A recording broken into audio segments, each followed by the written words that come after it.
चलिए, good morning बच्चों। आज हम करने वाले हैं चैप्टर 3 लॉ ऑफ मोशन का पार्ट 1 का वीडियो यहाँ नीचे लिंक पर डाला हुआ है। तो आइए शुरू करते हैं।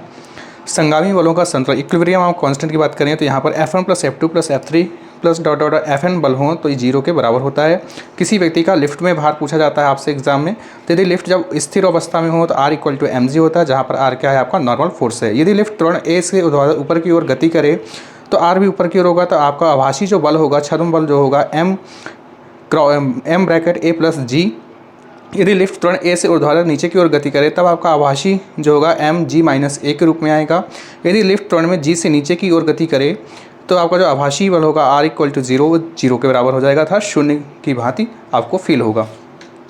लिफ्ट का त्वरण A गुरुत्वीय त्वरण G से अधिक हो तथा लिफ्ट नीचे की ओर गति करे तो R निगेटिव के रूप में होगा, मतलब व्यक्ति छत से चिपक जाएगा, मतलब कि नीचे की धरातल को छोड़कर ऊपर की जो छत है उस पर जाके चिपक जाएगा। यदि लिफ्ट एक समान वेग से ऊपर या नीचे की ओर गति करे तो आपका जो त्वरण होगा वह 0 हो जाएगा, क्योंकि यहाँ पर जो प्रतिक्रिया बल है R वह mg के बराबर हो जाता है। फिर नेक्स्ट टाइप का क्वेश्चन पूछता है आपसे, डोरी से जुड़े वस्तुओं की गति पर बात करता है। तो पहली स्थिति को देखिए, ये यहाँ पर दो द्रव्यमान लटके हुए हैं जहाँ पर दो तनाव बल हैं, तो इसमें बोलता है कि आप एक्सेलरेशन निकालिए। तो A इक्वल टू निकलता है m2 minus m1 upon m1 plus m2 into G, और जो तनाव बल आता है वो 2m1 m2 g upon m1 plus m2, जहाँ पर क्या है m2 ग्रेटर देन m1 हो। फिर सेकंड कंडीशन की चित्र को देखिए, फॉर्मेशन देखिए।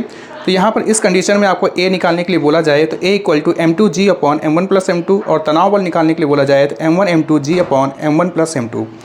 तीसरी कंडीशन है यहाँ पर देखिए, चलिए तीसरी कंडीशन में जब यहाँ पर दो m1 m2 द्रव्यमान के दो वस्तुएं एक सीधी रेखा में ऐसे लटकाई गई हों तब T2 इक्वल टू निकलता है m2g प्लस f, और जो पहला तनाव बल होगा F plus m1 m2 into जी होता है, जहाँ पर g क्या है आपका गुरुत्वीय त्वरण है।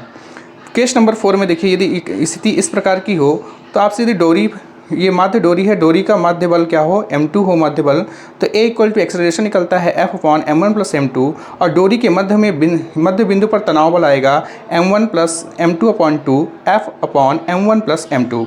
केस 5 में देखिए, यदि कुछ इस तरह से स्थिति बनी है, दो द्रव्यमान इस तरह से हो और एक फोर्स से खींचा जा रहा हो, तो A equal to F upon m1 plus m2, और तनाव बल इस पर होगा m1 F upon m1 plus m2। धन्यवाद। इसी तरह के इम्पोर्टेंट फार्मूलों के लिए अपनी तैयारी को अच्छी, बेहतर और सक्सेसफुल बनाने के लिए हमारे इस चैनल को फॉलो कीजिए, लाइक कीजिए एंड शेयर कीजिए। थैंक यू, धन्यवाद। भूषण साइंस।